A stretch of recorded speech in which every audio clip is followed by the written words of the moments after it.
سابق وزیر اعظم اور پاکستان تحریک انصاف کے چیئرمین عمران خان نے گزشتہ سال اکتوبر میں اپنے جلسے کے دوران ہی کہا تھا کہ وہ جلد جیل بھرو تحریک کا آغاز کریں گے، لیکن اس کے 3 مہینے بعد اس فروری کے مہینے میں انہوں نے باقاعدہ اس احتجاج کا اعلان کر دیا اور اس کا باقاعدہ آغاز لاہور سے بھی ہو گیا، اور کہا جا رہا ہے کہ اب یہ کے پی اور کراچی تک بھی آئے گا۔ اس احتجاج کے پیچھے کیا مقاصد ہے، اس احتجاج کی تاریخ کیا ہے، اور حکومت اور اپوزیشن کے لیے اس احتجاج میں کیا نتائج نکل کر سامنے آ سکتے ہیں، آئیں ان پر ایک مکمل نگاہ دوڑاتے ہیں۔ ابھی تو میں جیل بھرو تحریک شروع کرنے لگا ہوں۔ وینسڈے کو اپنی جیل بھرو تحریک میں اپنی ساری پارٹی کو آج کہہ رہا ہوں تیاری کریں۔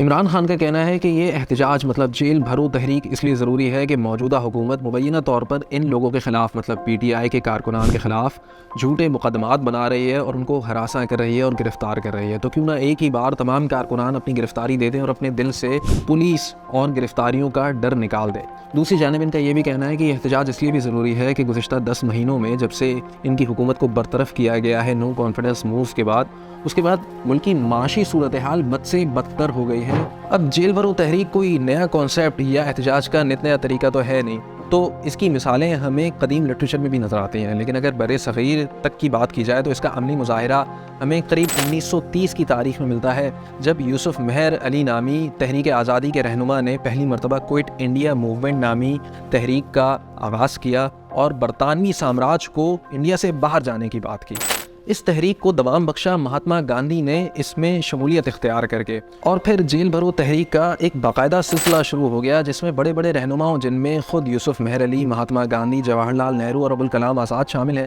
انہوں نے بڑھ بڑھ کر اپنی گرفتاریاں پیش کی اور وہ کئی عرصہ گرفتار بھی رہے۔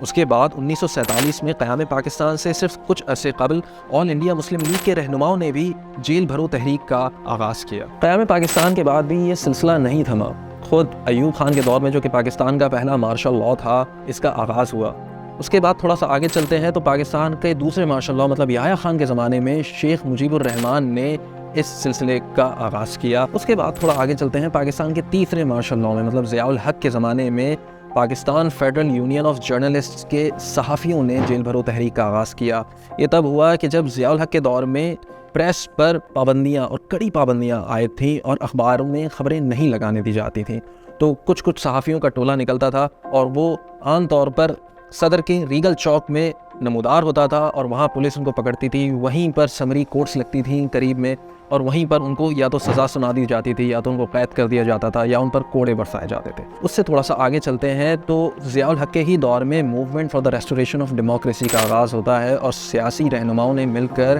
آمریت کے خلاف ایک احتجاج کی صورت میں جیل بھرو تحریک کا آغاز کیا، اور اس میں پورے پاکستان سے بہت سارے سیاسی رہنما اور کارکنوں نے اپنی گرفتاریاں پیش کی۔ اگر حالیہ دور پہ نظر دوڑائی جائے مطلب کچھ دہائیوں قبل سے بات کی جائے تو اس طرح کے احتجاجوں کی مثالیں بہت کم نظر آتی ہیں۔ ہاں البتہ اس طرز کے دوسرے احتجاج ہمیں ضرور نظر آتے ہیں، جیسے کہ عمران خان کے دھرنے کے دوران مطلب 2014 میں انہوں نے اعلان کیا تھا کہ اب سول ڈس اوبیڈینس ہوگی، مطلب انہوں نے اپنے کارکنان کو اکسایا تھا کہ وہ حکومت کی نافرمانی کریں، وہ بل ادا نہ کریں، وہ ٹیکسز ادا نہ کریں، اور اگر وہ باہر سے پاکستان میں ریمیٹنسز مطلب زر مبادلہ بھیجتے ہیں تو وہ حوالہ ہنڈی مطلب انفارمل چینلز کے تھرو بھیجیں تاکہ ان پہ ٹیکسز عائد نہ ہوں۔ اس مرتبہ بھی جب سے ان کے خلاف نو کانفیڈنس موو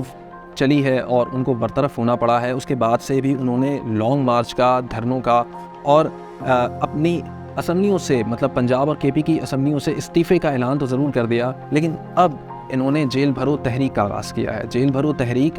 پرامن احتجاجوں کے فہرست میں سب سے سخت اور سب سے مؤثر سمجھی جاتی ہے اگر وہ کامیاب ہو تو۔ ایک آزاد مملکت میں، جمہوری معاشرے میں ایک آزاد شہری کو گرفتار نہیں کیا جا سکتا تب بھی جب وہ رضاکارانہ طور پر اپنی گرفتاری پیش کرے، مطلب جب تک کہ اس نے کوئی قابل دست اندازی جرم نہ کیا ہو تب تک اس کو پولیس گرفتار نہیں کر سکتی۔ تو اس مرتبہ جیلیں کیسے بھری جائیں گی؟ اس میں حکومت کا کرنا یہ ہو سکتا ہے کہ وہ مارشل لاء کے زمانے کا ایک قانون جس کو دفعہ 144 کہتے ہیں مطلب ایمرجنسی نافذ کرنا، وہ کر دے، اور اس میں 4 لوگوں سے زائد اگر اجتماع ہوتا ہے تو وہ جرم کہلاتا ہے اور اس میں لوگوں کو گرفتار کیا جا سکتا ہے، تو حکومت یہ عائد کر کے لوگوں کو گرفتار کر سکتی ہے۔ دوسرا سوال، کیا پاکستان کی جیلوں میں اتنی گنجائش ہے کہ اگر بڑے پیمانے پہ لوگ اپنی گرفتاریاں پیش کریں تو وہ ان کو اکوموڈیٹ کر سکیں؟ تو اس کا جواب یہ ملتا ہے کہ نہیں، پاکستان کے جیلوں میں اگر بہت بڑی کثیر تعداد میں لوگ اپنی گرفتاریاں پیش کریں تو وہ ان کی اتنی وسعت نہیں ہے کہ وہ ان کو جمع کر سکیں۔ تو اس کا دوسرا طریقہ یہ ہو سکتا ہے کہ پولیس یا حکومت بڑے بڑے مقامات کو سب جیل مقرر کر دے اور وہاں پہ لوگوں کو جمع کر دے۔ ایسی صورت میں جیل بھرو تحریک تو ایک طرح سے کامیاب ہو جائے گی، لیکن حکومت کے لیے بڑا کڑا امتحان ہے، کیونکہ اس کی انٹرنیشنلی امیج بہت ہی ٹارنش ہوگی، مطلب اس کو بڑا نقصان ہوگا کہ وہ کس طرح اپنے شہریوں کے ساتھ سلوک برپا کر رہی ہے۔ تیسرا سوال، کیا پاکستان تحریک انصاف کے رہنما اور کارکنان اتنی سیاسی بصیرت، استقامت اور کردار رکھتے ہیں کہ وہ اس احتجاج کی آزمائش پر پورا اتر سکیں گے؟ کیونکہ تاریخ اور تاریخ دان یہ بتاتے ہیں کہ آج تک جتنی مرتبہ بھی اس طرح کے احتجاج نکالے گئے ہیں وہ بہت کم مؤثر اور بہت کم کامیاب رہے ہیں۔ چوتھا اور سب سے اہم سوال، کیا پاکستان کی معیشت اور موجودہ صورتحال اس طرح کے کسی بھی سیاسی حربے، سیاسی چال یا سیاسی احتجاج کی متحمل ہو سکتی ہے؟ اس بارے میں آپ کیا سوچتے ہیں؟ ہمیں اپنی آراء سے ضرور آگاہ کیجیے۔ شکریہ۔